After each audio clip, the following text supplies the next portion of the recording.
Right then guys, welcome back to another video. In this video, I want to teach you guys about the retraining of the rejection feedback loop. So you might be thinking, what is that? So first and foremost, we're going to go through it. Then I'm going to show you how it's occurred. And then I'm going to show you how to break it, how to retrain it, and how to put yourself in a position in life where limiting beliefs aren't holding you back. Because I see this so often. Everybody's so fearful of what others think of them. Everyone's so fearful of how certain actions are going to be portrayed, or how it's going to negatively impact their life. So first and foremost, what are we talking about here with the negative feedback loop? So into rejection feedback loop. So what I mean is, especially as a young man, and I really mean that, especially as a young man, you are getting rejected non-stop pretty much every single day of your life, especially in high school. You're getting told you're either ugly, too short, not good enough, you're really figuring yourself out, you don't know where you belong in this world, you don't know what your career path is yet, you don't know what it is that you're going to accomplish in life, you don't know what you're good at, what you're bad at, where you sit on the pecking order and stuff like that, and it's confusing times, and because of that, you're constantly making risky plays to figure that out. You're constantly pushing yourself out there into the world to figure out, like I said, where you stand. Just making sure the mic's on show, not on show, but it's not muffled, guys, because it's quite a heavy coat. You don't know where you stand, so you're trying to figure that out. You're trying to figure out your position. That requires a lot of testing and feeling and putting, the feelers out into the world and seeing what you get back. And that means trying to go for subjects that you might not be good at, women, girls at school that you might not be, in their league, as people would say at school. You just don't understand. You're fighting someone else and you might win, you might lose, that kid might stuff you. You don't know what level you're at until you get a little bit older, and you go, okay, I'm starting to figure this out now. I know where I stand. That point there, I know where I stand, is all the limiting beliefs that you will ever require. I mean that in a negative sense. Every negative limiting belief that is holding you back, that is derived from rejection, has already been created, and it's then in your head. And I think that is it's maybe 16 to 18. I think once you hit that bracket, you start to realize, okay, this is where I sit in life. This is what I have access to. This is the life that I'm semi-destined for. This is how wealthy my parents are and stuff like that. You really understand this sort of line of thinking, and you realize, like, I'm going to be able to go to this university. I'm not as clever as these kids. This is where I sit in life. I'm an A student, B student, C student. I'm an ugly guy. I'm a short guy. I'm a tall guy. You start figuring all that out, and you realize who you are. Now, here's the problem, and I see this in a lot of the videos that I make when people say it's cope, it's something else, it's whatever. And they go, Chris, you don't understand. Look, I know I'm 32 now, but I was 18 at one point, believe me. And I was pretty much bold at like 23, 24 years old. Pretty much, like, I'd shaved it all down to the lowest. So 23, 24 years old, bold guy, doesn't really work. And it was thinning badly at like 22. So everyone else was going out getting drunk. I was with them, and I was like the old guy in the group. And people used to say, like, oh yes, my friend from school. And they were like, from school? What, you two were in the same year at school? Like, they couldn't understand it. That hurt. That wasn't nice to hear. So, I've been in that position where it was really difficult, and you're trying to figure it all out. And I've switched it on its head, and that's why I'm here to tell you guys, because school and early adult life is entirely different to everything else that you're going to face in your life moving forward. Okay, the age I am now, 32, entirely different. People actually celebrate negatives at this age. People actually look at the world differently. They actually look at different as, cool. They actually look at somebody who is out there in the world trying to do their own thing and not trying to fit in with everyone else. They actually see that as a positive. And, so do I. And even like my own internal voice now, I don't judge people. So I see somebody doing something stupid on the street. When I was younger, it would be very much, what's this idiot doing? That would go through my head. Now it's very much, I stop myself and I go, who cares? Like, they're doing their thing. They're enjoying themselves. It's none of your business. Like, why are you judging? I think a lot of people get to that point. I think most people actually get to that point as time goes on anyway. I don't think there's many people who are 40, 50 years old going, look at that guy, look how weird he looks. I think people have moved on in their life by that point. Most people have embraced their inner weird. They've seen their kids do some really weird shit. And, they know who they are, they know where they sit in life, and they're happy to sit right there and in that position. And this is something you guys need to understand, because when you're in high school, you are getting rejected left, right, and center, okay? You're getting rejected for everything. You're getting told you're not good enough. You're getting laughed at for the smallest little mistake. You go for job interviews, you're probably going to get rejected for them when you're 18. You're probably going to get them when you're 40, okay? You're probably going to be... Like, I don't get turned down for entry into like a bar club. I don't really go to clubs, but I haven't been turned down for years. When I was 18, 19, 20, 21, they turn us down because they'd be like, you guys look as though you're going to cause violence tonight. We don't want you in here. We're going to let these beautiful women in and you guys are going to stay outside. Oh, you're young, you haven't got money. There's no point letting you in anyway. Do you know what I mean? So with that being said, you are getting rejected left, right, and center when you're a young man. Everything is against you. It's constant rejection feedback loop, and that trains your brain into thinking you can't do certain things. And this is where we get to the impactful part of the video. This is why in the comments I often see you guys saying stuff like, yeah, but I walked up to her and she just rejected me anyway. Like, it's always been the same, it will never change, because it's all you've ever known. I see you guys say stuff like, yeah, but only rich kids can start businesses because I can't take that level of risk, or you've got to be really smart to succeed. These are all high school limiting beliefs, because once you get into the real world, everybody I went to school with who was more popular than me, more handsome than me, smarter than me, I don't know what they're all doing, but I think I'm doing better than all of them. I'd be very shocked if they're doing the numbers that we're doing. So yeah, I'd be very, very surprised. And I'm a C student at best, but I work harder than everybody. I'm obsessive. Like, I will not stop until I get things over the line, and I've got more passion than everyone else. So how did I retrain my brain? Because I had that negative loop as well with limiting beliefs where you're like, if I go over and talk to this woman, she's just going to say no. And I would think if I go for that job, it's just going to be a no.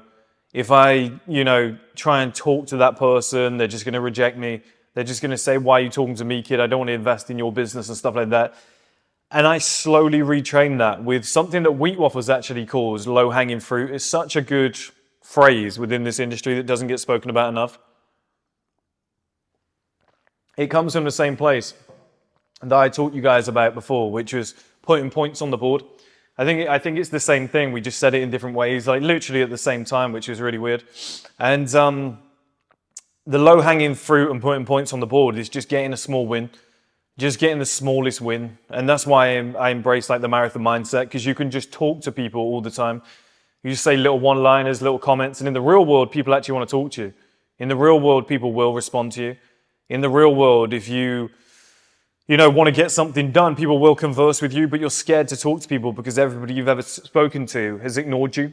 Now, because you're young, that might be parents, that might be siblings, that might be teachers at school that don't take your opinion seriously. Everyone in your class, every time you spoke up, was like, oh my God, shut up. People do that when they're younger. And you've had that negative feedback loop going around in your head time and time again. So the way that you counteract it is you get these small wins. You start to realize what the real world is like and how completely different it is. And you get, a conversation. You get just a small conversation with somebody that you find mildly attractive.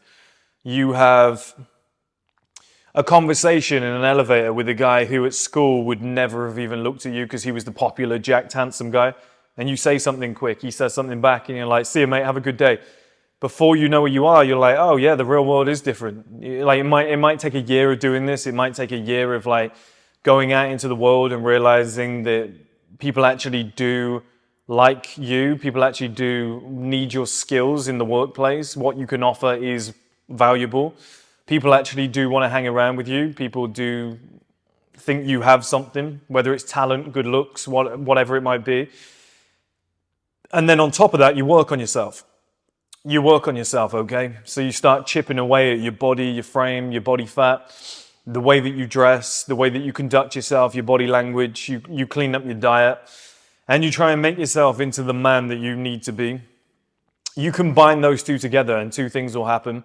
Number one, you'll retrain your brain from limiting beliefs and you'll stop actually thinking that, you know, nobody wants to talk to you, all the things that we discussed at the start. You'll actually stop thinking that you're ugly and you'll think, do you know what? If I approach this woman, I think she's going to say yeah because I actually do think I'm attractive. And if she says no, it's not a problem. I'm used to rejection, but I think she might say yeah. That changes you entirely. You know, you go for a job interview and you're like, I think I'm going to get this. That's an entirely different mindset to who cares? I'm probably not going to fucking get it anyway. Like you're just showing up all slumped and no effort and whatnot. Then on top of that, if you've got the suit on, if you've got the nice body, if you're walking around in public and you've got low body fat and you've just got something now, like skin's starting to clear up because you're a little bit older, you're getting more looks, female attention, compliments in the gym, guys double taking you when you're doing like an arm routine or something. You start to realize you catch yourself in the mirror and you're like, oh, I actually look pretty good. You get a new car, new house, whatever it might be. You get a new fragrance and you're like, oh, I'm smelling good now as well. You start putting these little wins on, these little points on the board, and you combine it with the marathon mindset and the good feedback that you're getting from people. Now suddenly you're retraining your brain. And this is why it takes time. This is why, as a man who's 32 years old, I have no fear of standing up on a stage and doing a speech because I've done so many now and they've all gone well. My expectation is that the next one is going to go great, if not better than the last, because I am now better than I used to be. I now go to bed earlier than I used to. I'm now more prepared than I used to be. I feel sharper mentally because my diet, my fitness, my training, everything that I do. I've probably done more speaking now than I've ever done in my life. So I'm like, I'm fully prepared for this. This is the perfect situation for me. And like, oh, I felt nervousness in my stomach 1,000 times. So I'm like, oh, I know how to handle it. You just... and here we go. And you're like, as soon as I start, it'll go away anyway. So you have that belief. That changes everything. And then it comes from 3 different places. Number 1, experience. Number 2, working on yourself. So when you walk into a room, you go, I think I'm that guy. Like I have something. Might not be the best in the world, but I'm fucking proud of who I've become. That helps you.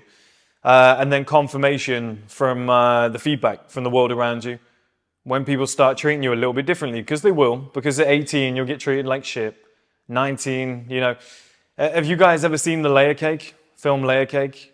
I'll play the clip now. If it gets copyrighted, it gets copyrighted. I think it's so important to play. I've every faith in you. And one day in the future, it'll be you sitting here in my place, telling some young Turk the facts of life. And they are, Mr. Temple.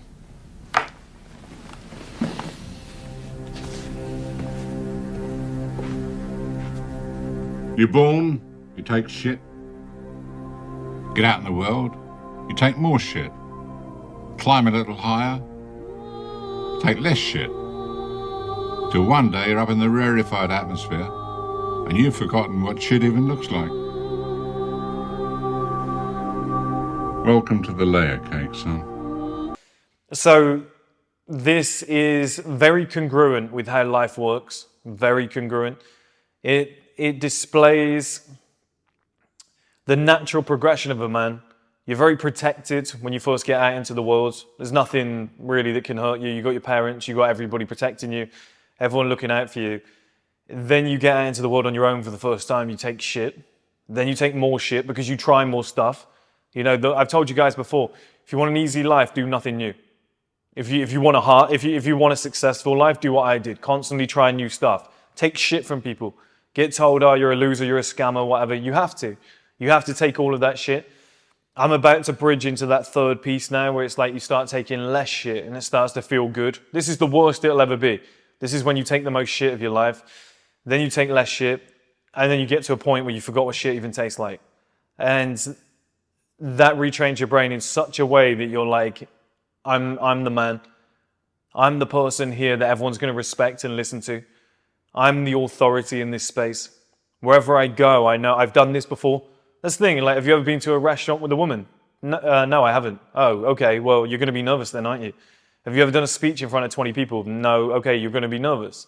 Have you ever driven on the motorway? Not yet, I'm a little bit scared. You're going to be nervous. Once you get to 30, 40, 50 years old, you've done everything a couple of times. I used to be nervous to go to the airport on my own because I was like, my dad always showed me what to do. My dad always did all this for me. I was like, what do I do? And then you do it once, twice, 3 times, and you're on autopilot. You're like, yeah, we walk through here. Yeah, we still got 40 minutes. We'll just walk straight through. We'll just grab this, grab that. Yeah, there's charges at the end. Do you know what I mean? Once you've done everything a few times, it's fine. Like the restaurants that I go to, most of them are Michelin star. A lot of them are in Mayfair. When I first walked into them, I was like, you have to act a certain way. Now I'm like, I've been here a million times. It's not a problem. And I know where the best seats are. I know where I want to sit. I know what I want to do. I know what I want to order. And that settles you. And you know which knife to use, which fork to use. You know the etiquette in these places. You know how things are going to be done. And, you know, they're going to take your coat and stuff like that. And it's not like, oh, shit, and you're making mistakes left, right, and center and getting nervous and, you know, fumbling your words and stuff like that. And you've been on so many dates, you know exactly what to do and nothing's going to be a problem. And you know what you're looking for in the woman. So you've taken the pressure off you. It puts you in a state of calm. And then here's the beauty of it. You get a positive feedback loop. You get a feedback loop where rejection is, you still get rejected, everyone does, but you're used to it because you're a man. But rejection becomes more of a thing of the past percentage-wise. And now you start getting more yeses than nos. That's a very nice moment in your life. More doors are opening than they are shutting in your face. That's a very nice moment. That is a time in your life when you feel as though you can do anything. You can do everything and anything. Like anything can be accomplished for you. You can achieve anything that you want.